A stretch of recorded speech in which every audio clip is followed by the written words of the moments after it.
Nah, kita lanjut.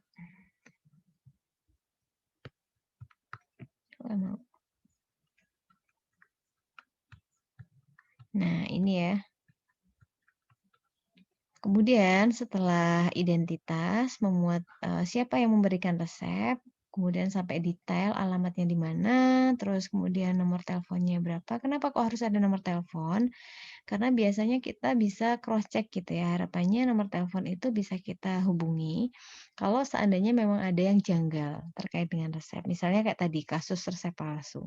Mencantumkan nama dokter tersebut, maka kita bisa telepon dokter itu. Apakah memang dia memberikan, resep atas nama Tono misalnya dengan jumlah sekian tablet, obatnya ini, kayak gitu. Nah, bisa ditanya ke dokternya. Kemudian superskripsio. Superskripsio itu ditulis dengan simbol R, ada resipe gitu ya. Resipe itu artinya harap diambil gitu. Jadi dokter meminta kita untuk, mengambilkan obat sejumlah sekian gitu. Nah, biasanya R ini sudah otomatis ya dicetak dalam belangko. Kalau kita kerja di klinik atau apotek gitu, karena kita butuh kopi resep juga, itu R-nya biasanya udah tercetak. Tinggal nambah-nambahin nanti R yang di bawahnya gitu. Nah, ini bila diperlukan lebih dari satu bentuk sediaan atau obat atau formulah resep, maka R-nya bisa ditulis lagi di bawahnya. Kemudian ini inskripsio, ini merupakan bagian inti resep ya. Jadi ini memuat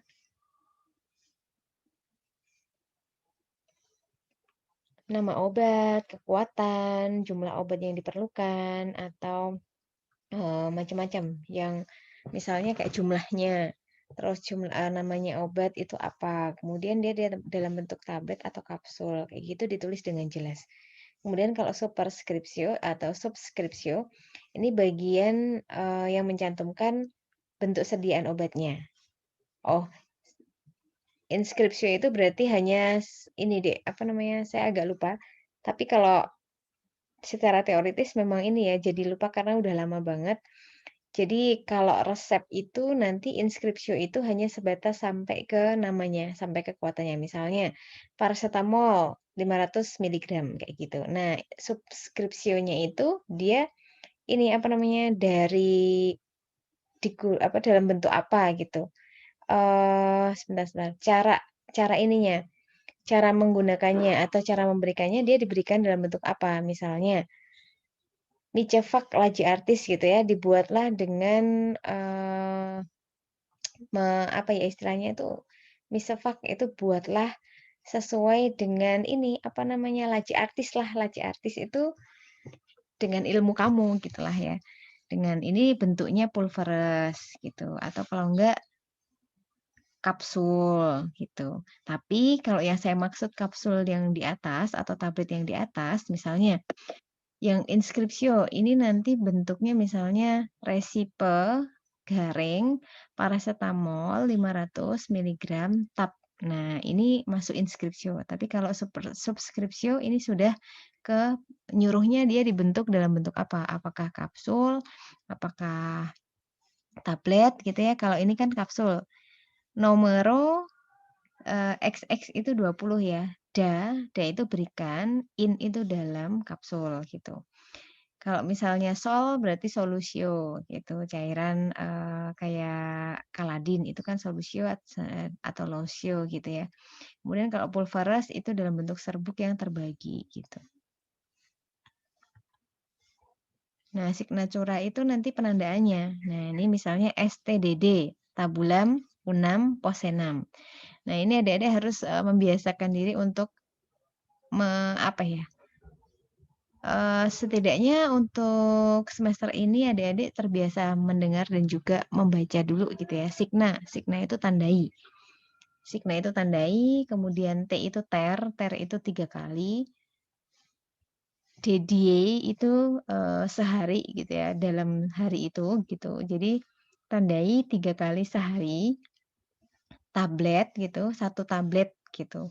post senam, setelah makan, gitu.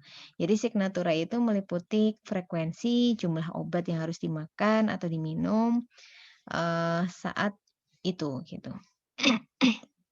Nah, identitas itu juga nggak kalah penting nih. Kita harus tahu saat memberikan obat itu, kita harus tahu, berat badan pasien, kemudian alamat pasien, nomor telepon pasien. Harapannya apa? Nanti kalau misalnya kita terjadi kesalahan ya saat memberikan obat kan kalau kita melakukan pelayanan resep itu kadang rame kayak gitu. Kadang juga ada obat-obat Lasa ya. Lasa itu look alike, sound alike gitu ya. Obat-obatannya itu mirip. Terus kemudian, di sana ternyata organizer-nya itu nggak bagus dalam, penyimpanan obat, sehingga obat Lasa itu kadang keslamur gitu. Misalnya, kayak kita amlodipin nih, amlodipin kan ada 5 miligram sama 10 gitu ya. Nah yang 10 sama 5 itu nggak dikasih jeda. Jadi penyimpanan Lasa ya itu ya, look alike, sound alike gitu. Jadi sama-sama amlodipin, kelihatannya sama, tapi berbeda, yang satu 5 miligram, yang satu 10 miligram. Nah, itu obat-obatan Lasa. Nah, itu penyimpanannya harus harus sesuai, harus diberikan label Lasa gitu. Nah, nanti kalau nggak dikasih label atau penyimpanan Lasanya nggak sesuai, maka bisa jadi terjadi kesalahan. Nah, kalau terjadi kesalahan, maka kita bisa menghubungi pasien. Oleh karena itu, identitas di dalam resep itu sangat dibutuhkan. Kalau tidak ada, maka kita bisa cross check gitu ya, tanya-tanya ke pasiennya, ini digunakan untuk, siapa Bu? Pasien atas nama siapa? Usianya berapa? Alamatnya di mana? Nomor teleponnya berapa? Kayak gitu harus kita tanya. Nah, ini contoh resep ya. Ini yang saya maksud tadi, rumah sakit itu adalah identitas ya, apa namanya tadi di atas? Nah, identitas juga ya sama identitas, sama yang di bawah juga identitas pasien. Nah, ini identitas pasien, ini identitas yang memberikan resep. Diberikan tanggal siapa, oleh siapa, alamatnya di mana. Ini kurang nomor telepon ya. Nomor teleponnya berapa, nomor SIP-nya berapa, ini kurang lengkap. Ini contoh resep yang tidak lengkap, karena nggak ada SIP-nya. Kemudian resipe gitu ya, CTM. Ini berarti tadi yang saya sampaikan subscription. Saya identitas, terus habis itu ini ya, apa namanya, adik-adik harus nggak usah hafal sih nggak apa-apa ya. Jadi yang penting ada ini, superscriptio kan tadi R ya, kemudian ada inscriptio-nya. Inscriptio itu yang ini. CTM 2 miligram. Nah, ini inscriptio-nya. Kemudian signatura ya, STDD ini berarti signaturanya ini. Nah, ini. Ini lengkap ya, Micefak kayak gitu juga ada. Diminta untuk membuat apa? Nah, subscription-nya ada juga. Gitu ya. Tapi yang nggak ada adalah ini, identitas pemberi resepnya. Bisa baca nggak nih? Kalau langsung enak ya, saya bisa tanya-tanya, tunjuk-tunjuk gitu. Adik-adik bisa langsung menjawab. Ini apa, Dek? Resipe. Bisa ada yang baca nih? Ada yang mau latihan membaca?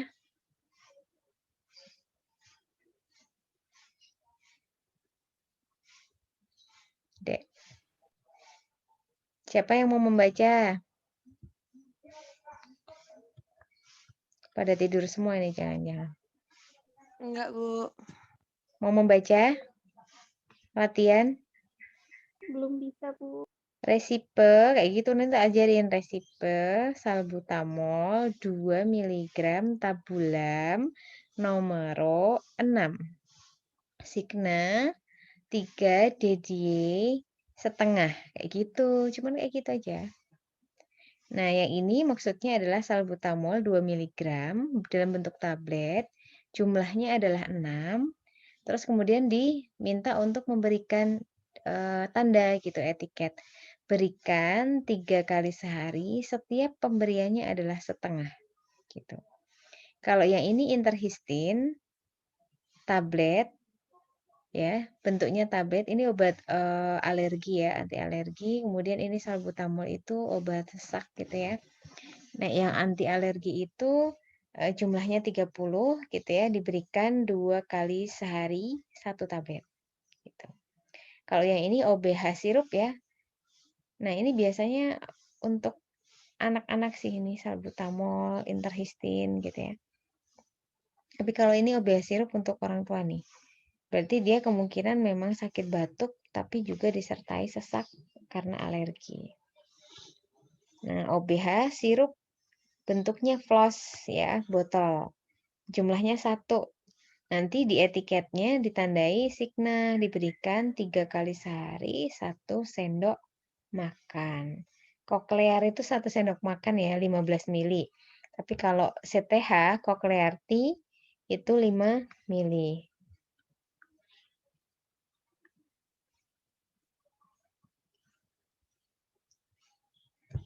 Ini penjelasan resep di atas ya, yang tadi sudah saya sampaikan.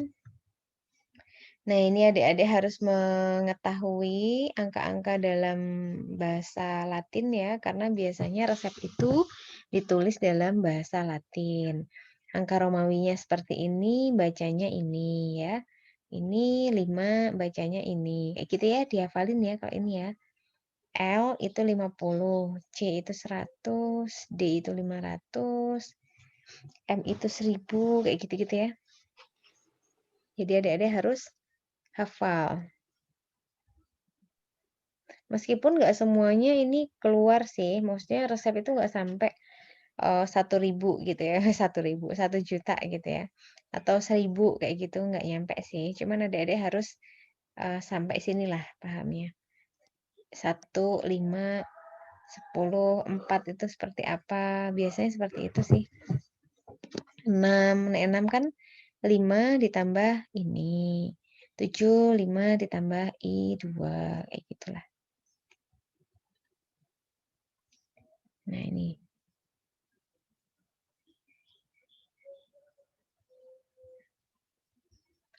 Kalau cara membaca angka Romawi udah paham ya. Biasanya kalau 1 V gitu kan berarti 4 ya. Justru malah dikurangkan. Jadi kalau angka yang diletakkan itu di samping kanan lebih besar, maka biasanya dikurangkan. Tapi kalau yang diletakkan itu di sebelah kiri lebih besar, maka ditambahkan.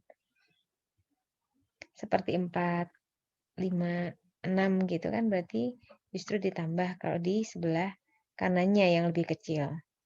Kalau yang lebih kecil di sebelah kiri dikurangkan. Nah, ini ketentuan resep. Resep itu ditulis di kertas resep menggunakan tinta yang jelas gitu. Dan kalau sekarang masih ada sih beberapa dokter yang memang masih zaman dulu banget gitu ya, masih menuliskan resep itu masih ceker ayam gitu. Jadi kita kesulitan untuk membaca. Nah, fungsi identitas yang lengkap dari dokter itu memudahkan kita untuk menelpon kalau seandainya kita kesulitan dalam menerjemahkan bahasa dokternya. Nah, ini penulisan dalam bahasa Latin merupakan bahasa baku untuk kedokteran dan farmasi dan berlaku secara internasional. Resep yang mengandung narkotik ditulis terpisah ya, nggak boleh jadi satu, tidak boleh ada pengulangan atau tidak boleh diulang gitu ya. Kadang kan kita meresepkan itu ada resep yang memang iter gitu ya, bisa diulang 3 kali, 4 kali, dan lain-lain. Itu iter namanya. Kalau NI, no iter atau ne iter, itu ya resep itu nggak boleh di-iter, nggak boleh diulang gitu. Misal resep narkotik itu nggak boleh. Dia kembali lagi ke situ, kemudian dia memasukkan obat ya, resep gitu dengan resep obat narkotik, kok ada iternya. Nah, berarti dia nggak paham terkait dengan peresepan. Kalau narkotik kan nggak boleh diulang gitu, nggak boleh ada NI, nggak boleh ada iternya. Biasanya dituliskan neiter gitu, diperjelas sama dokternya. Identitas pasiennya juga harus jelas, tidak boleh ditulis signa, usus, cognitus. Nah, itu nggak boleh. Sudah diketahui cara pakainya. Karena ini narkotik gitu ya, dan biasanya narkotik ini di garis merah lagi, di bawahnya, bukan dicoret merah ya, tapi di garis bawah merah. Supaya lebih warning gitu ya, kalau ini obat narkotik. Nah, kalau di kita itu, nanti misalnya adik-adik menerima resep nih, maksudnya membaca gitu ya. Loh ini kok sama dokternya ada PIM gitu ya, ada cito, ada urgent, berarti memang itu pasien harus segera ditangani gitu. Jadi nanti kalau, ada resep di kita ya, di kita ada cito, urgent, PIM, berarti kan si obatnya itu harus segera diberikan atau segera disegerakan dibandingkan dengan obat-obatan yang masuk lainnya. Nah, kalau adik-adik melihat, ada pasien datang terus kemudian dia juga ada disertai resepnya, cito, meskipun adik nggak paham, nggak bukan berurusan ke ini ya, apa namanya, apa Dek, istilahnya itu kompetensinya tidak ke menyiapkan obat, maka setidaknya adik tahu kalau pasien itu tuh memang pasien yang harus segera ditangani gitu. Nah, ini bahasa Latin ya yang digunakan.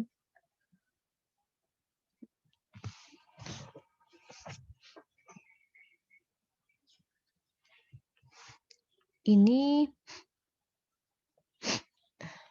penulisan satuannya ada gram, ada miligram gitu ya.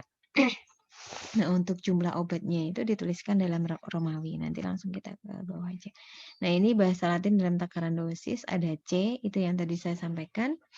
C itu adalah koklear, kemudian CTH itu koklear tea gitu ya, 1 sendok teh, CP itu koklear pultis atau sendok bubur itu biasanya 8 mili. Nah, nanti ini berkaitan dengan dosis ya.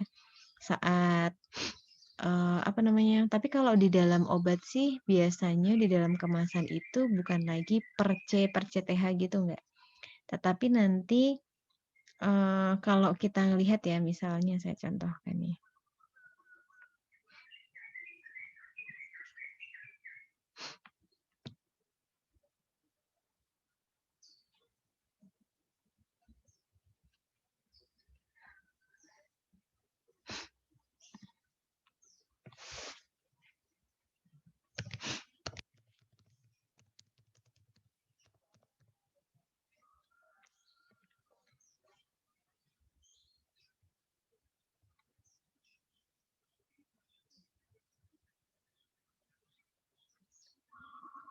Gimana sih? Nah,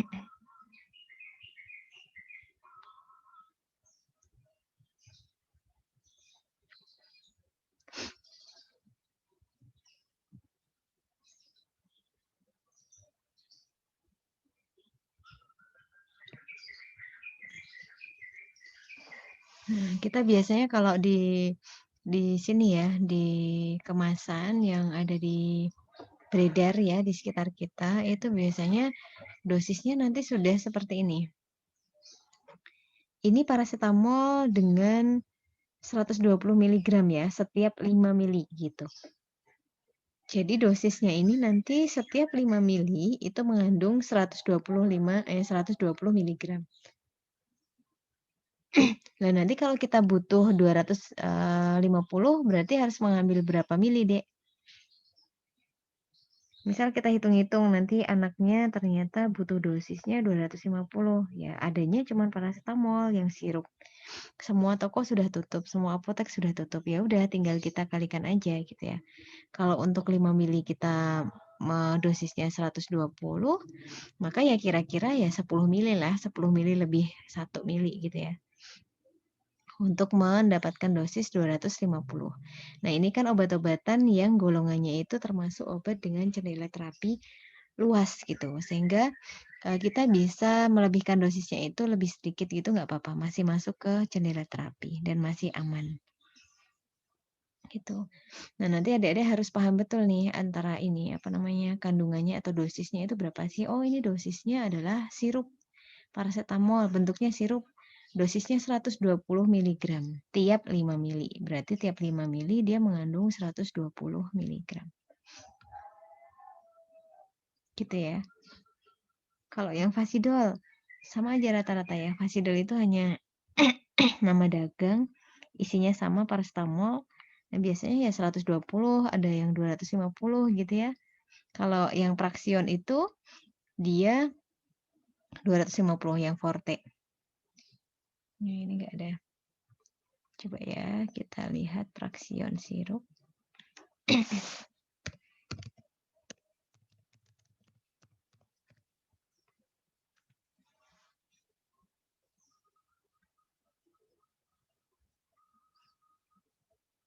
Mana ini nggak kebaca. Nih, ini yang 120, ada yang 250. Yang nggak kelihatan ya. Pokoknya adik-adik bisa membaca di situ ya, di bawahnya gini dosisnya. Ini nggak kelihatan. 250 ya, Dek. Biasanya yang fraksion itu 250 kayak Sanmol Forte juga ada. Mana nih?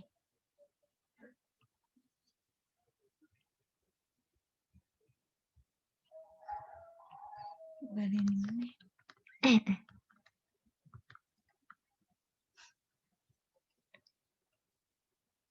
Nah, ini. Nah, ini aturan pakai yang sering digunakan ada SDD, itu berarti diberikan sekali sehari. Kalau BISDD itu 2 kali sehari, TRDDY itu 3 kali sehari, QDDY itu 4 kali sehari, SNS ini jika perlu ya, sama dengan SOS, sama dengan PRN. Nah, ini digunakan untuk obat-obatan yang memang dia hanya diperlukan jika sedang sakit atau panas aja. Misalnya kayak paracetamol, asam mefenamat, ibuprofen. Itu adalah obat-obatan yang digunakan jika perlu, gitu ya. Atau kalau enggak, salbutamol itu juga digunakan hanya pas serangan aja. Nggak boleh untuk terapi terus-terusan gitu. Karena kalau dipakai terus-terusan nanti efek sampingnya akan muncul.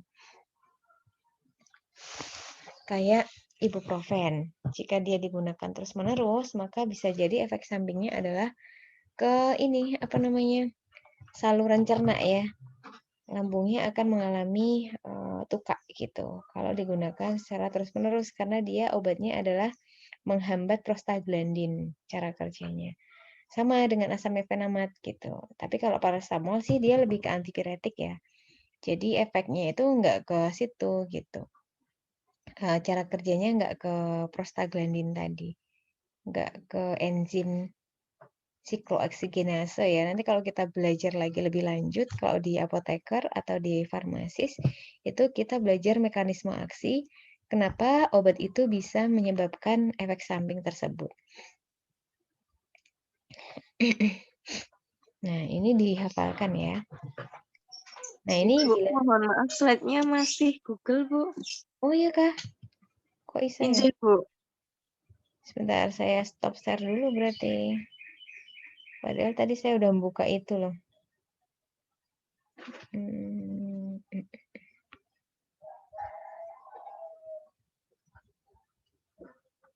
Nah, ini.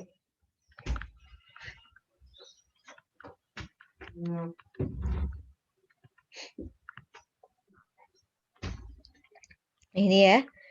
Kenapa kok tadi ada yang SNS, ada yang SOS, ada yang PRN. Nah, itu memang digunakan untuk obat-obatan yang memang punya resiko tinggi kalau misal dia digunakan secara terus-menerus gitu ya.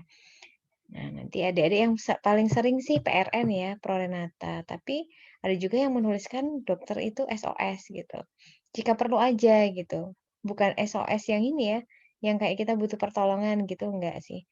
Tapi di sini lebih jika perlu gitu. Sinejasesid itu jika perlu juga. SNS, SOS, PRN. Nah, ini kalau Key in day gitu ya, quarter in day itu berarti 4 kali sehari gitu ya. Tapi kalau di DIH itu seringnya begini bilangnya. Bila dalam pedoman dosis obat seperti dalam DIH ya, Drug Information Handbook, itu diketahui dosis Q8HR. Nah, ini ternyata artinya bukan diberikan dalam 8 hari gitu. Tetapi diberikan dalam dosis terbagi tiap 8 jam gitu. Sehingga kalau misalnya nanti adik-adik menghitung dosis nih. Terus di situ udah ketemu, oh dosisnya 400 nih. Tapi di situ tertulisnya Q8HR, berarti 400 itu harus dibagi. Dibagi dalam dosis tiap 8 jam, berarti 24 dibagi 8 jam itu berapa? Misalnya Q6HR gitu ya, berarti kan berikan dalam dosis terbagi tiap 6 jam. Berarti kan dibagi 4 ya.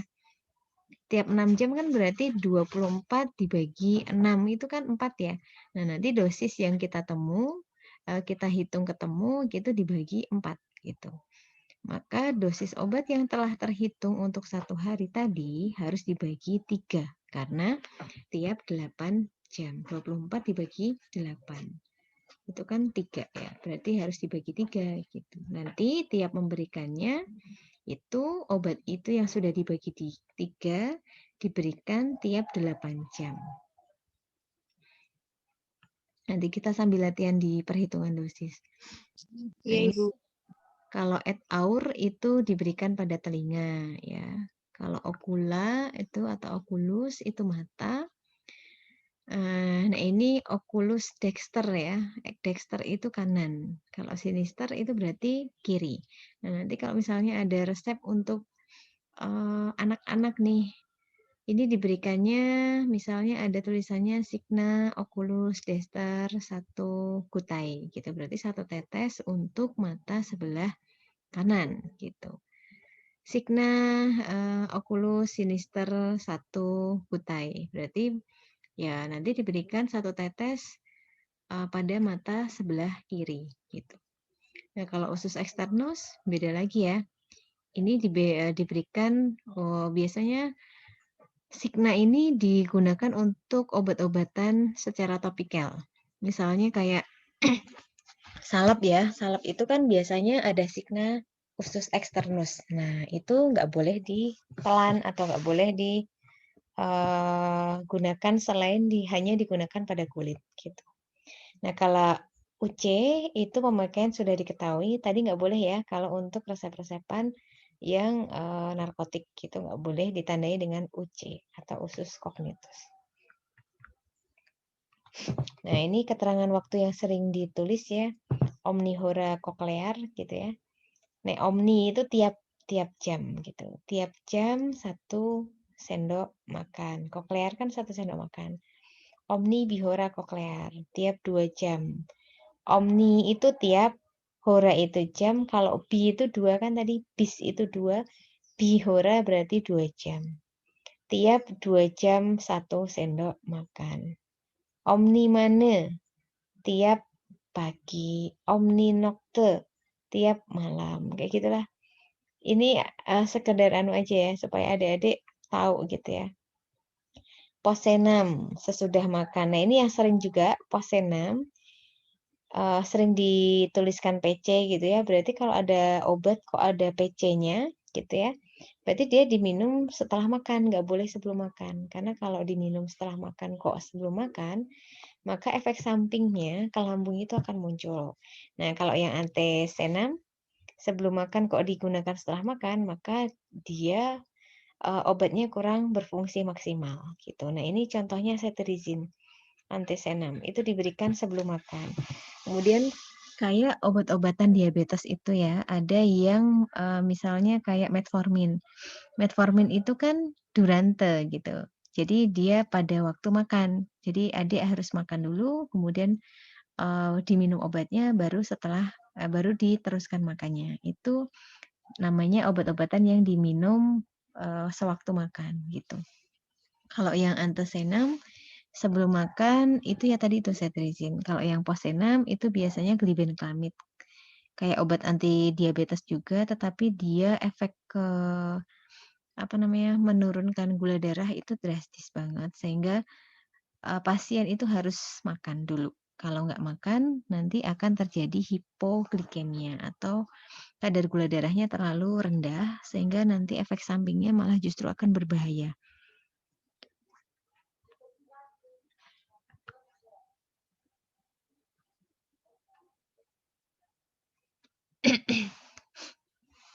Nah, ini aturan pakai yang sering ditulis ya.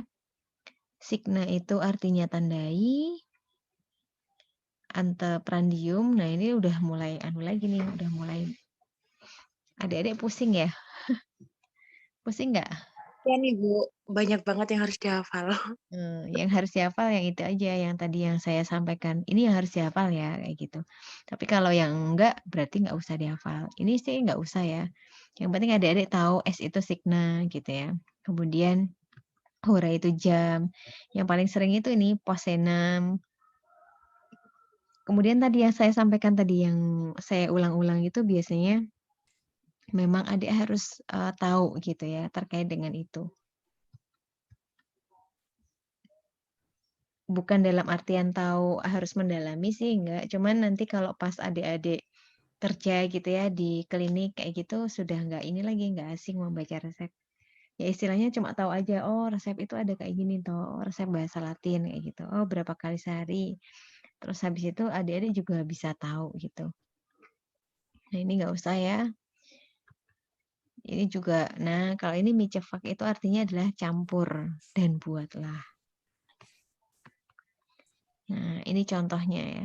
Ini berarti diminta untuk apa, Dek? Obatnya apa? PCT itu paracetamol ya, adik-adik nggak tahu ya? Ambil ya Ini ambillah paracetamol sebanyak berapa? 500 miligram 10 dosis 10. Terus? Signature Dua gitu aja nggak apa-apa. 2 sendok.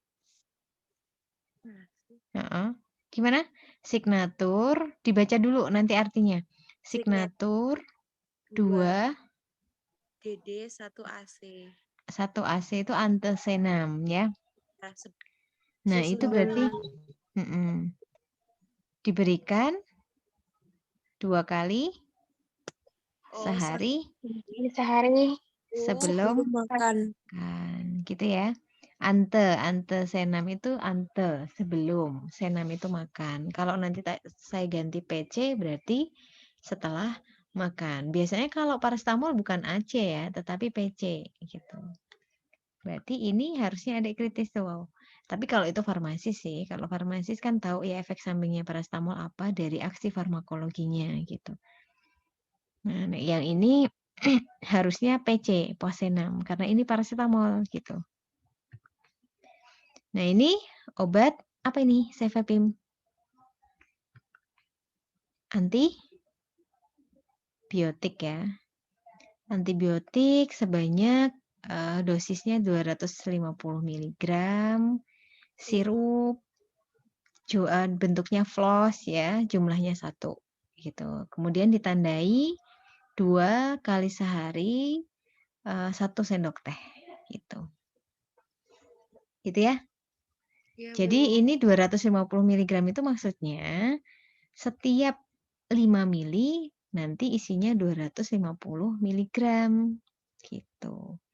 Bukan 250 mg dalam satu sirup ya, tetapi tiap 5 mili mengandung 250 mg. Diberikan 2 kali sehari 1 sendok teh gitu. Berarti setiap kali dia meminum ada berapa dosis? Adik, setiap kali pasien itu minum obat itu ada berapa dosis cefepime? 1 sendok itu 5 mili. Ya 250 mili. 500. Betul. Gitu ya, sudah paham ya. Nah, nanti kalau ini misalnya butuh 500 mg tiap 1 kali minum, dosisnya berarti berapa sendok? Kalau anaknya ternyata udah besar gitu, kemudian berat badannya gemuk misalnya, berarti butuh berapa sendok? Kalau dia butuh 2 ya. Kayak gitu ya. Kalau butuhnya cuma 100 mg, berapa sendok? Kurang dari sesendok. Nanti dihitung ya. Dihitung. Biasanya kita pakai pipet tetes yang 1 milian itu ya. 1 mili berarti ada berapa ini Dek, kalau 250 mg dalam 5 mili berarti 1 mili ada berapa miligram? Ada 50. 50. Ya, berarti kalau butuh 100 berarti 2 mili ya. Ya kan? Iya, Ibu. Iya, Bu.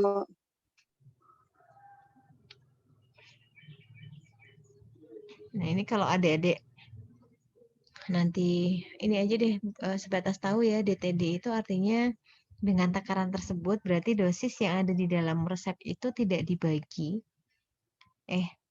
Maksudnya tidak dibagi. Jadi dia harus ngambil sejumlah itu untuk misalnya 10 kapsul ya, berarti dikalikan 10 gitu. Nanti kalau adik-adik memahami lebih jauh sih paham gitu ya, tapi ini nggak usah aja, sebatas tahu aja. Nah, ini menjelaskan kelengkapan resep, etiket, dan salinan resep. Ini nggak usah juga ya yang salinan resep ya. Nah, ini adik harus tahu. Ini digunakan untuk siapa ditujukan resepnya? Untuk 5 usianya, 1 tahun. alamatnya, gitu ya. Dan Jadi kita harus tahu pasien atas nama Halimah kayak gitu. Nah, nanti kita pas sudah memanggil kan biasanya kita cross check. Ibu, ini resep benar dengan atas nama Halimah gitu. Usianya 7 tahun, alamatnya Jalan Ahmad Yani 57 Surabaya. Kayak gitu ditanya pasiennya. Kalau benar berarti kita bisa langsung edukasi ke isi obatnya ini, cara pakainya gimana. Kayak gitu. Kalau enggak, biasanya kalau pas karena ada yang ini ya, ada yang double-double nih nama Halimah tuh banyak kayak gitu. Nanti takutnya pas kita sudah panggil ternyata Halimah yang berbeda. Pas kita sudah jelaskan sampai kita berbuih-buih gitu ya menjelaskannya ya sampai capek gitu ternyata ini bukan buat saya Mbak obatnya gitu. Aduh, ternyata salah. Masih mending ya kalau pas kita jelasin pasiennya ngeh kalau itu salah gitu. Oh, saya nggak sakit itu kok dikasihnya itu ya Mbak, kayak gitu. Nah kalau misalnya pasiennya nggak aktif gitu, dia pasif, nggak ngerti apa-apa tentang obat, nggak ngerti, nggak aware juga sama dia. Akhirnya pas dibawa pulang, dia juga nggak tahu kalau obatnya sakit. Nah pas kita taunya, pas loh kok ini ada Halimah lagi gitu. Ternyata salah. Nah itu yang berbahaya. Nah harusnya kita juga tanya nomor HP-nya aja supaya kita gampang, nggak sampai ke nyusul ke alamatnya untuk membenarkan obatnya itu sangat-sangat ini ya, memakan waktu dan juga bisa jadi pas kita ketemu alamatnya obatnya udah diminum. Itu membahayakan pasien. Nah, gini ya. Nah, ini terapinya apa tadi? Oh, beda. Nah, kalau Q12H itu berarti ini gimana ini? Ceftriaxone injeksi 75 mg per kilogram berat badan. Nanti hasilnya ini misalnya ada 10 kilo nih anaknya, berarti 75 mg dikalikan 10 kilo. Paham? Berarti 750 untuk anak itu yang beratnya 10 kilo. Karena dia untuk per kilogram berat badannya, dia membutuhkan 75 mg. Maka untuk 10 kilogram berat badan, maka dia membutuhkan 750 miligram gitu. Tetapi di sini harus dibagi lagi karena dia tiap 12 jam maka dibagi berapa, Dek? 2 ya, dibagi 2 ya, 2 kali ya. Maka 750 ini dibagi 2 hasilnya adalah 300 berapa tuh? 300-an ya dalam sekali minum gitu. Paham ya? Paham nggak nih? Kok diem aja? Insya Allah, Bu. Oke. Nah, ini salinan resep nggak usah ya. Nggak usah juga. Nggak usah. Oke, mungkin itu untuk dosis ya. Untuk resep, kita sekarang beralih ke... Kalau salinan resep itu adalah ini ya, resep yang sudah di-copy gitu. Di-copy oleh apoteker. Bedanya itu sama ini. Kalau saya ganti kayak gini, adik-adik sudah bisa melihat ya? Ini sudah ganti toh slide saya? Sudah, Bu. Sudah, Bu. Oke. Nah, sekarang kita masuk ke sini. Nah, kita masuk ke farmakologi perhitungan dosis. Untuk perhitungan dosis, kenapa kok tadi saya sampaikan ya itu penting sekali karena yang membedakan antara obat dengan racun adalah dosisnya gitu. Sehingga memang sangat penting perhitungan dosis itu untuk kita ketahui gitu ya. Nah, nanti akan ada beberapa rumus yang bisa kita aplikasikan untuk menghitung dosis. Nah, ini definisi obat yang mana obat itu memang notabene kalau salah gitu ya, salah dosisnya itu bisa menyebabkan terjadinya toksik gitu. Atau kalau misalnya diberikan dengan obat lain atau makanan lain yang saling berinteraksi satu dengan yang lainnya, kemudian kok interaksi tersebut membuat obat yang salah satunya itu menjadi lebih besar dosisnya, maka bisa overdosis gitu ya. Nah, itu bisa menyebabkan toksik gitu ya. Nah, obat itu bisa menyembuhkan kalau dosisnya tepat, tapi kalau dosisnya berlebih atau kurang, maka obat itu tidak akan memberikan respon apa-apa. Kalau lebih justru akan memberikan respon yang membahayakan. Nah, kalau dosisnya tepat, maka dia akan memberikan kesembuhan gitu ya.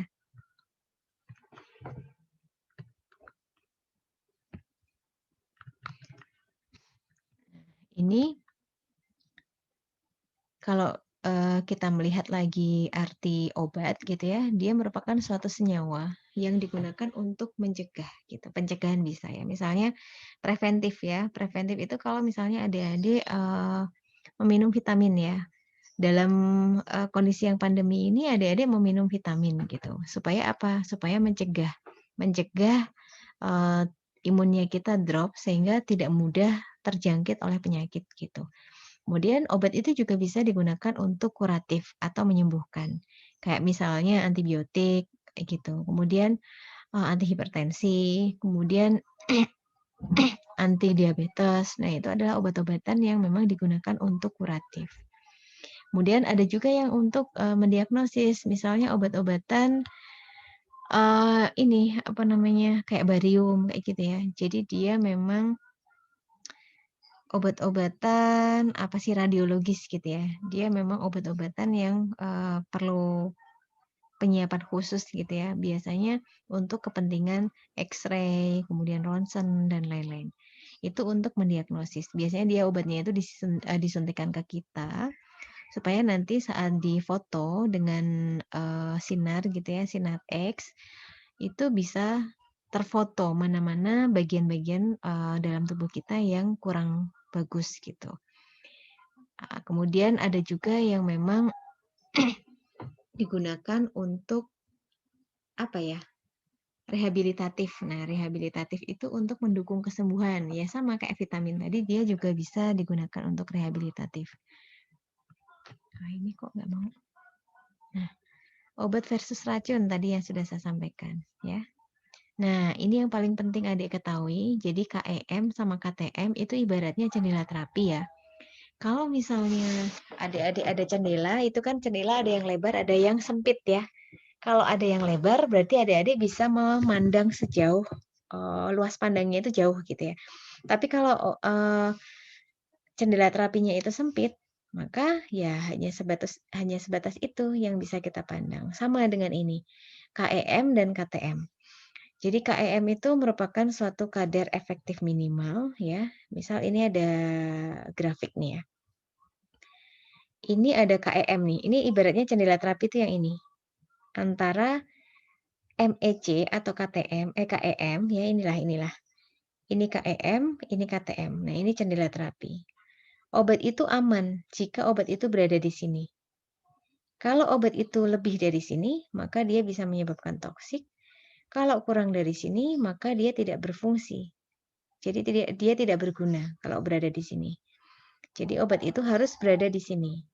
Nah, maka dari itu dosis sangat penting ya. Kemudian frekuensi, durasi, kayak gitu sangat penting dalam pemberian obat gitu. Sehingga memang apa ya? Obat itu harapannya kita harus menghitung dosisnya sampai kita memperhatikan ada interaksi apa enggak.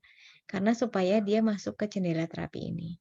Nah, nanti saat saya menjelaskan ada ini konsentrasi efektif minimal ya. Jadi KEM itu adalah konsentrasi efektif minimal, yang mana konsentrasi minimal yang harus dilampaui supaya obat itu memberikan efektivitas gitu. Kalau KTM itu kadar toksik minimal, yang mana kadar minimal saja jika dia terlampaui maka akan menimbulkan efek toksik. Itu adalah KTM. Nah, adik-adik harus memperhatikan ini. Nah, pada saat adik-adik nanti di bawahnya kan ada yang namanya jendela terapi sempit nih. Kalau jendela terapi sempitnya itu jendela terapinya itu sempit, maka adik-adik harus benar-benar memperhatikan dosisnya dan juga ada tidaknya interaksi gitu. Karena jendela terapinya sempit gitu. Jadi kalau salah sedikit aja dia sudah terlampaui gitu. Tapi kalau lebar ini agak sedikit aman ya. Misalnya kita butuh dosis 26 nih. Tapi susah nih, nggak ada takarannya. Ya udah deh 27, 23. Kadang 2 sampai 30 pun masih aman gitu karena jendela terapinya masih sangat lebar. Tergantung lagi nanti kita cross check di buku pedomannya. Dia antara berapa sampai berapa gitu rentangnya. Nah, ini perlu diperhatikan ya. Ini juga saya sampaikan tadi yang dia termasuk indeks terapi sempit kayak phenytoin, digoxin, aminofilin, itu harus kita perhatikan betul. Nah, kalau obat-obatan kayak paracetamol, antibiotik, itu dia jendela terapinya lebar sehingga kita bisa lebih aman gitu. Nah, ini ya. Nanti kalau adik-adik belajar lebih jauh lagi ya, itu indeks terapi sempit itu dipengaruhi juga dengan induktor, inhibitor, interaksi gitu. Kayak kemarin waktu presentasi itu kan adik-adik menyampaikan tentang induktor, tentang inhibitor gitu ya. Nah, inilah yang disebut sebagai interaksi. Dia sebagai inhibitor kah atau dia sebagai induktor kah kayak gitu. Nah, kalau dia sebagai induktor, maka dia akan membuat metabolisme atau enzim pemetabolismenya itu menjadi banyak. Sehingga obat itu akan lebih cepat hilang di dalam tubuh gitu. Sehingga tidak berfungsi kayak misalnya obat-obatan kayak kemarin adik-adik menyampaikan tentang Dek, KB, pil KB. Nah, dia kalau misalnya konsumsi dengan phenytoin contohnya salah satunya itu dia sebagai induktor, maka ya udah KB-nya bisa jadi tidak akan berfungsi karena dia lebih cepat dikeluarkan di metabolisme. Sebaliknya, kalau dia diminum dengan inhibitor, maka konsentrasi obat itu di dalam darah akan jauh lebih besar gitu dan itu juga akan berbahaya. Nah, ini rumus-rumus perhitungan dosis ya, ada rumus Young, ada rumus Dilling, ada rumus Fred, ada rumus Termeh ya. Ini perlu diperhatikan juga dia usianya untuk berapa gitu. Kalau misalnya anaknya di bawah 8 tahun, maka kita bisa menggunakan ukuran dosis rumus Young gitu ya. Jadi N itu umur, ini juga umur, plus 12 kalikan dosis maksimal atau dosis lazim yang sering digunakan pada orang dewasa. Nah, ini rumus Dilling jika anaknya itu di atas 8 tahun, misalnya 12 tahun, 15 tahun, atau belum dewasa tetapi di atas 8 tahun gitu ya, maka kita bisa menggunakan rumus ini Dilling. N/20 kali dosis maksimal. Nah, kalau ini anaknya masih bayi gitu ya, ya udah kita bisa menghitungnya dalam bulan gitu ya. N bulan per 150 kali dosis maksimal. Nah, ini kalau kalikan berat badan ya, jadi kita bisa menggunakan rumus Termeh gitu ya. Bisa dihafal ya nanti kalau rumus Termeh itu N-nya itu dalam kilogram. Nah, ini contoh perhitungannya ya. Jadi jika ada seorang ibu datang kepada bidan, kemudian berkonsultasi terkait obat, karena kan biasanya mereka kadang kalau untuk mau akses ke dokter gitu kan, misal misal waktunya udah malam gitu. Kemudian yang dekat di situ ada bidan. Biasanya dia akan datang ke bidan atau kalau enggak ke perawat gitu ya, atau kalau enggak ke apoteker gitu ya. Maka yang kita menjadi tenaga kesehatan itu harus, sedikit banyak tahu ya tentang perhitungan dosis supaya nanti kalau ada apa namanya, masyarakat yang memang butuh solusi, kita bisa memberikan solusi. Nah, biasanya sih dia akan datang ke bidan gitu ya, atau ke perawat atau ke apoteker untuk konsultasi kalau misalnya terkait dengan masalah-masalah yang awal-awal dulu gitu. Dia ngerasain, "Kok anak saya sakit, udah panasnya, 40 derajat nih, tapi belum lama, baru kali ini tadi, tapi kok kasihan banget ya kalau misal dia tidak diobatin," gitu. Udah mengar-mengar gitu loh, wajahnya itu merah, terus kayak kepayahan kayak gitu kan berarti kita harus membantu si anak itu mempertahankan dirinya sendiri untuk menurunkan panasnya itu. Kita membantu dengan cara memberikan obat, supaya, tubuhnya tidak terlalu over gitu ya dalam merespon sakit. Meskipun sebenarnya panas itu kan respon ya, respon alami si anak atau si pasien dalam melawan virus, melawan kuman kayak gitu. Tapi kalau dia sudah sangat tinggi, maka kita perlu membantu untuk menurunkannya.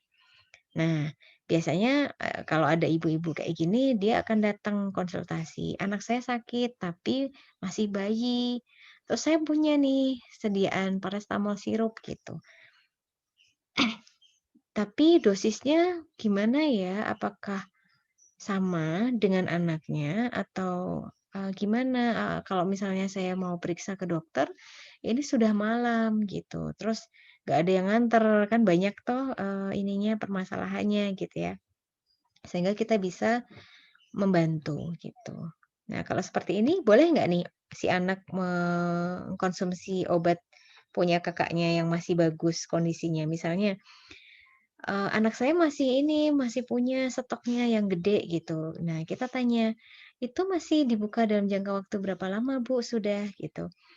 "Oh, ini baru dibuka kemarin kok, nggak ada 1 bulan." Tapi kita pastikan lagi, apakah dia ditutup dengan bagus, kemasannya, atau hanya ditutup dengan sembarangan, kayak gitu. Nah, kalau misalnya penutupannya aja sudah nggak bagus ya kemasannya, maka bisa jadi obatnya akan terkontaminasi dan juga tidak bisa diberikan lagi. Tapi kalau dia masih dalam kondisi yang bagus, maka masih kita bisa, mempertimbangkan untuk memberikan obat itu dulu gitu, dengan perhitungan dosis gitu ya. Nah, nanti yang harus adik-adik tahu adalah adik-adik hafal adalah rumus dosisnya gitu ya. Terus kita mau pakai kriteria yang mana? Apakah umurnya yang mau kita gunakan sebagai perhitungan dosis atau kalau mau lebih akurat kita bisa menggunakan, apa Dek, berat gitu ya, berat badan si anak. Nah, kita tanya aja, "Berat badannya berapa, Bu?" Atau kalau misalnya kita bidan pasti kan punya ini ya, alat untuk menimbang ya. Saya apoteker juga punya alat untuk menimbang gitu. Jadi bisa tuh bayinya ditimbang, tapi kan ini, timbangan bayi gitu ya, kalau misalnya, adik-adik bidan pasti punya timbangan bayi, tapi kalau saya kan timbangannya timbangan ini, orang dewasa. Jadi ya udah orang dewasa gendong bayi, terus kemudian dikurangkan dengan orang dewasa. Nah, itu berat bayinya. Kemudian cari tahu nih, dosis lazimnya itu berapa. Nah, kalau paracetamol kan biasanya yang beredar berapa? 500 miligram toh? Iya, Bu. Udah kita kalikan aja 500 miligram.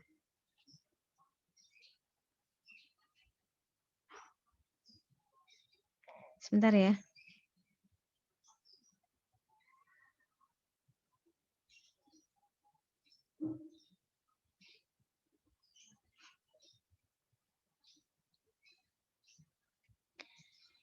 Oke. Ini nggak mau lagi. Nah, ini jika ternyata setelah ditanyakan kepada ibu tersebut ya, atau kalau enggak, setelah kita timbang, ternyata berat badan si anaknya itu 10 kilo. Berarti kita tinggal cari aja rumus yang pas untuk anak 10 kilo ini, gitu. Nah, kita bisa menggunakan rumus kalau yang nggak boleh ya, bisa menggunakan rumus ini nggak boleh yang ya, karena yang itu kan oh boleh deng, karena kan yang kurang dari 8 tahun ya, pakai N per N plus 12 gitu ya, atau rumus Fred gitu. Rumus Fred itu nanti dia dikonversi ke bulan gitu ya. N per 150. Jadi N-nya itu bulan. Per 150 kalikan 500 gitu ya. Nah, mari kita praktekkan. Ini ya ketemunya ya ternyata ya. Dosis lazimnya kan 500 nih. Nah, untuk anak usia 2 tahun ternyata ketemunya 72. Itu kalau pakai rumus Young. Kalau pakai rumus apa namanya tadi Fred ya. Fred ya. Itu ketemunya 80. Nah, ini karena dia rentang jendela terapinya lebar, maka ini masih aman gitu. Mau diberikan berapa? Mau 72, kita memang benar-benar akurat atau 80. Kita pakai pipet tetes ya berarti ya. Kalau dia itu paracetamol forte gitu ya misalnya, itu kan berarti dia 250 per 50 per 5 mili gitu ya. Sehingga untuk mendapatkan dosis 80 miligram berapa mili? Nah, ternyata butuh 1,6 mili ya. Jadi kita bisa menghitungnya itu nanti saya contohkan yang di bawah. Nah, misalnya gini. Ini kan 80 miligram. Itu ada berapa mili yang harus kita ambil? Nah, misalnya tadi ternyata yang di rumah itu adalah paracetamol biasa, yang dia mengandung 120 miligram tiap mili, tiap 5 mili, maka bisa kita hitung 80 kalikan 5 dibagi 120. Gitu ya. Ini bukan dikali ya, dibagi ya. Ini dibagi 120. Ketemu 3,3 mili. Kita bisa mengambil memakai pipet tetes ya. Sebanyak 3 kali untuk pipet tetes ukuran 1 mili, kemudian ditambah lagi 0,3 mili gitu. Nah, kalau misalnya di situ ada keterangan TID PRN, maka apa yang harus kita sampaikan ke pasiennya?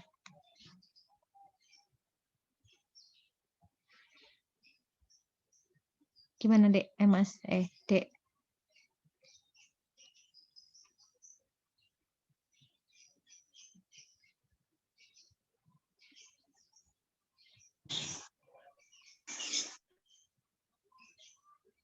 Gimana? Berarti tadi obat itu diberikan 3 kali sehari PRN gitu. Hanya jika perlu saja. Gitu ya. Kalau Q 6H berarti dia harus dibagi 6. Tapi ini nanti ya. Kita beda lagi. Nah, ini. Nah, yang ini berapa milikah yang akan diambil jika tertulis dalam kemasan obat yang tersedia di rumah si ibu adalah Sanmol Forte tadi ya, ini ya. Nah, dalam ini maka ketemu. Nah, kalau 72 maka yang diambil 1,45 mili. Karena TID PRN maka diberikan 1,45 mili setelah makan Posenam ya, karena paracetamol itu kan PC. 3 kali sehari PRN jika perlu. Kalau KID, quarter in day, itu berarti 4 kali sehari. PID 2 kali sehari. Nah, kalau Q 8HR itu tiap 8 jam. Ini nanti ini ya, nggak nyambung dengan atasnya. Cuman saya selingkan aja supaya adik-adik paham perbedaan TID, KID, PID, Q8HR. Nah, ini contoh perhitungan untuk antibiotik ya, untuk anak ya. Jadi jika ada seorang pasien ya, ada diagnosis sakit pernapasan, misal bronkitis, kemudian dia menerima obat antibiotik ceftriaxone gitu ya. Nah, kita diminta untuk menghitungkan sama dokternya berapa dosis yang akan diberikan gitu. Nah, misal nih adik-adik menggunakan yang paling gampang aja ya, informasi obatnya MIMS aja nih. Buku petunjuk terkait obat yang bisa digunakan kan ada MIMS, ada DIH. Kalau saya memakai DIH ya, Drugs Information Handbook, yang lebih banyak penjelasannya dan lebih detail gitu ya. Nah, kalau adik-adik bisa menggunakan MIMS, diketahui bahwa dosis ceftriaxone untuk anak lebih dari 5 tahun itu bisa digunakan dengan dosis 125 sampai 250 mg. Bis in day diberikan 2 kali sehari dengan dosis antara ini kalau anaknya lebih dari 5 tahun sesudah makan. Nah, kalau bayi gimana? Ternyata kalau bayi itu dosisnya antara 30 sampai 100 itu dalam kilogram berat badan gitu. Jadi adik-adik harus tahu dulu nih, dia berat badannya berapa untuk menghitung dosis ceftriaxone pada si anak tadi. Misal anaknya kok berat badannya 14 kilo, maka kita ambil aja dosis sekitar ini. 30 sampai 100 ini, atau kalau enggak 30 ya, 30 dikalikan 14 kilo gitu. Atau kalau enggak kita ambil 40 miligram per kilogram berat badan kalikan 14, karena kan 14 berat badannya. Kilogram maka ketemu 560 miligram. Nah, ini tadi kan ada embel-embelnya ya, atau keterangan lebih lanjutnya bahwa dia harus dibagi setiap 6 jam. Maka kita harus membaginya dengan berapa? Kalau tiap 6 jam, 24 dibagi 6, itu kan ketemunya 4. Maka dosis yang sudah kita hitung ketemu tadi, harus kita masih bagi 4 lagi. Gitu. Jadi ketemu 140 miligram. Ya, tiap kali minum. Gitu. Gitu ya. Paham? Paham nggak? Insya Allah. Oke. Ini kok saya kebelandangan terus ya. Oke. Begitu ya. Nah, kalau ceftriaxone itu biasanya juga tidak langsung bisa kita ambil ya saat kita mau menginjeksikan. Jadi biasanya untuk bentuk serbuk seperti ini, maka kita perlu merekonstitusi lagi. Mohon maaf ya, ini mereknya ke bawah ke sini. Tapi saya hanya ingin mencontohkan, ini adalah contoh obat dalam bentuk vial. Kalau ini contoh obat dalam bentuk ampul gitu ya. Nah, yang bentuk obat antibiotik dalam bentuk serbuk tadi harus kita rekonstitusi menggunakan water for injection di sini. Harus kita tuangkan di sini. Gimana caranya rekonstitusinya? Berarti pakai suntikan ya, alat suntik. Ini kan nanti bentuknya karet ya. Kita harus lepas dulu. Kemudian kita bisa masukkan, mengambil cairan di WFI ini dengan suntikan dan memasukkan ke sini. Mau 5 mili atau 10 mili. Kalau misalnya kita mau rekonstitusi menggunakan 10 mili, maka obat ini nanti dosisnya 1000 mg ini dilarutkan dalam 10 mili. Berarti tiap mili mengandung 100 ya nanti ya, 100 mg. Karena dosisnya ini semuanya 1000. 1000 mg, terus kita campurkan air ke dalamnya, rekonstitusi, menggunakan 10 mili. Berarti nanti dosisnya adalah 1000 mg dalam 100 mili gitu. Nah, nanti kalau kita mau cuma membutuhkan 100 mg ya cuma ambil 1 mili gitu. Paham ya sampai sini ya? Insya Allah, Bu. Nah, ini cara merekonstitusi suatu sediaan steril untuk menjaga dia sterilitasnya tetap terjaga ya. Maka kita menggunakan LAF, laminar airflow gitu. Kalau obat-obatan sitotoksik kita tidak menggunakan LAF tetapi vertikal. Jadi arah anginnya itu tidak ke sini, angin bersihnya itu loh dari HEPA filter itu tidak ke sini, ke arah yang menyiapkan. Tetapi kalau obat-obat sitotoksik atau obat kanker yang berbahaya itu ke arah bawah gitu. Nah, kalau ini ke arah sini ya. Nah, ini adalah kategori ABC. Ya, kategori white ini grey, white, grey, black gitu ya. Jadi kalau misalnya kita mau menyiapkan steril gitu, sediaan steril kita harus dalam lingkungan ini, area ini gitu. Nah, ini pun ada titik kritisnya ya. Yang bulat-bulat ini jangan dipegang pakai tangan gitu ya. Karetnya ini. Kemudian needle-nya ini juga nggak boleh dipegang pakai karet juga. Kemudian yang bagian tipnya ini juga jangan dipegang pakai tangan, maksudnya kok pakai karet, pakai tangan ya, nggak boleh dipegang. Gitu. Jadi ini cara merekonstitusinya. Misal kita butuh dosis 75 mg. Tadi ceftriaxone-nya direkonstitusi menggunakan 10 mili nih. Berarti berapa yang harus kita ambil? Berarti hanya butuh 0,75 mili, karena tadi 1 milinya mengandung 100 miligram, gitu ya. Nah, ini perhitungan dosisnya, ceftriaxone ya. Misalnya dia ceftriaxone-nya vial nih, 1000 mg, direkonstitusi menggunakan aqua pro injeksi 10 mili. Maka untuk mendapatkan dosis 140, maka dosis yang diambil berapa? 1 ini ya, salah ya ini. 1,14 ya. Benar nggak?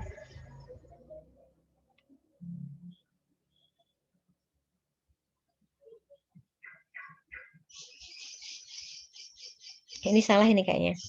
Benar nggak saya? Aduh, kok nggak bisa dimatikan?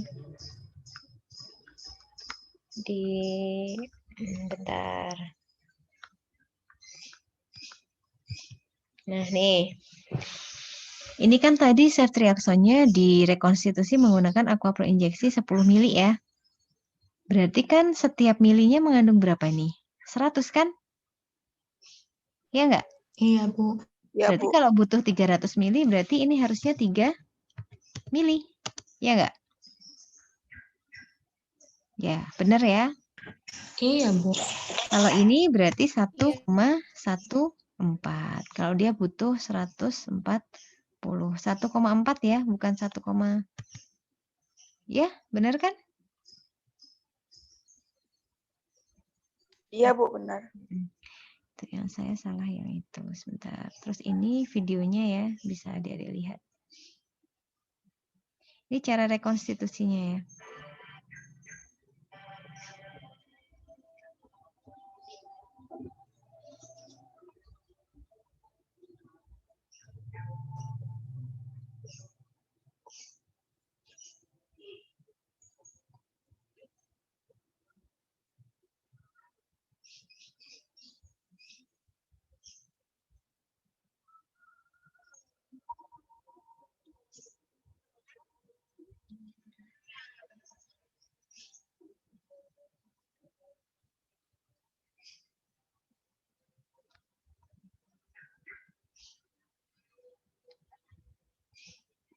Itu tekanan positif ya, sehingga agak berat gitu ya, sehingga kita harus mengeluarkan cairannya udaranya dulu yang dari vial gitu. Nggak boleh langsung ditarik ya, nanti kalau langsung ditarik biasanya langsung keluar tuh airnya, gitu. Nah itu akan ya nggak rapih gitu ya. Nah, itu kesulitan ya, masih kesulitan. Nanti kalau kita ada waktu, bisalah kita praktek untuk rekonstitusi ya. Nah, itu nggak boleh langsung diambil. Terus kemudian saat rekonstitusi, ini homogennya tidak mengocok dengan dipegang itunya ya. Itu kan tadi titik kritis ya, yang ini ya. Nah, itu nggak boleh seperti itu juga. Cuman ini saya jelaskan secara umum seperti itu. Cuman harus banyak sekali yang harus kita perhatikan. Nggak boleh dipegang ininya, kemudian ini titik kritisnya di mana, dan lain-lain. Kemudian saat kita merekonstitusi pun air aqua pro injeksinya itu tidak langsung ke ceftriaxone-nya, tetapi lewat dinding vialnya gitu. Besok kalau ada waktu seandainya ya bisa kita praktekkan. Gitu. Nah, ini adik-adik saya berikan juga cara menghitung tetes per menit cairan infus ya. Nah, ini misalnya kalau adik-adik tahu nanti kan kalau ini sih lebih ke perawat ya sebenarnya ya. Tapi adik-adik cukup tahu aja. Jadi adik-adik harus tahu faktor tetes ya. Misalnya dia makro drip atau mikro drip gitu. Kalau makro drip dia biasanya 20 tetes gitu. Kalau mikro drip dia 60 tetes faktor tetesnya gitu. Nah, kita harus tahu nih waktu yang harus kita butuhkan gitu. Ini misalnya, Tuan X berusia 50 tahun diresepkan cairan Linger Lactat 2000 cc IV sebagai resusitasi cairan dalam waktu selama 8 jam. Hitung tetes per menit cairan yang akan diberikan kepada pasien tersebut. Nah, kita harus tahu dulu nih, dia mikro apa makro. Ini kan tadi diketahui ya, kebutuhan cairannya berapa? 2000 cc ya. Ya, untuk Tuan X tadi. Nah, jumlah kebutuhan cairannya 2000 cc. Maka ini infosetnya makrodrip nih, faktor tetesnya 20 tetes. Waktu yang dibutuhkan adalah 8 jam. Berarti 8 kali 60 menit, berarti ada 480 menit gitu ya. Berarti tetes per menitnya berapa? 2000 cc kalikan ini, faktornya kan 20 nih karena dia makrodrip, kalikan 20 tetes dibagi waktu yang dibutuhkan 8 jam, berarti 480. Berarti dia ada 83,30 tetes per menit gitu ya. Nah, memberikan berapa tetes? 8, tetes tiap 10 detik. Gitu ya. Nah, ini sudah sepertinya ya. Ini seperti yang tadi, bisa adik-adik coba latihan ya. Mungkin itu yang bisa saya sampaikan. Ada yang mau ditanyakan terkait dengan apa yang sudah saya sampaikan adik-adik semua?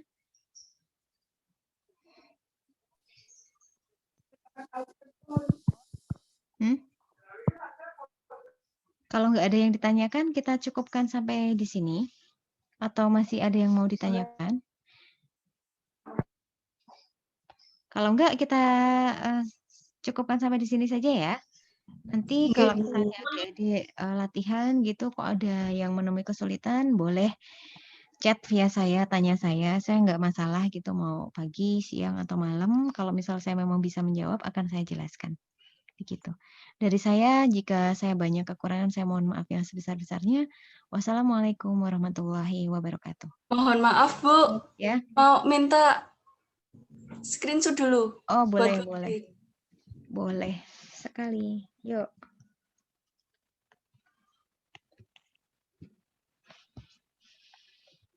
Yang lainnya open video.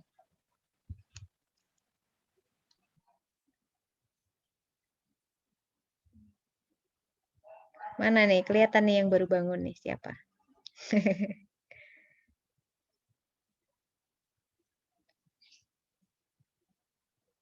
Saya nggak hafal ini wajah-wajahnya pakai kamera.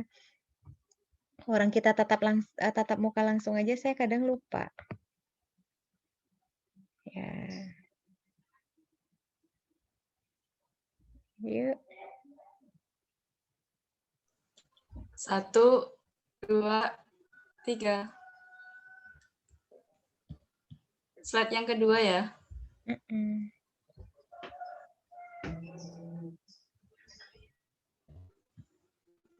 Sudah, Ibu. Terima kasih, Bu. Ya, assalamualaikum. See you next time. Salam.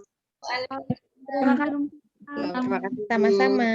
Terima kasih, Bu. Saya N ya. Iya, Bu.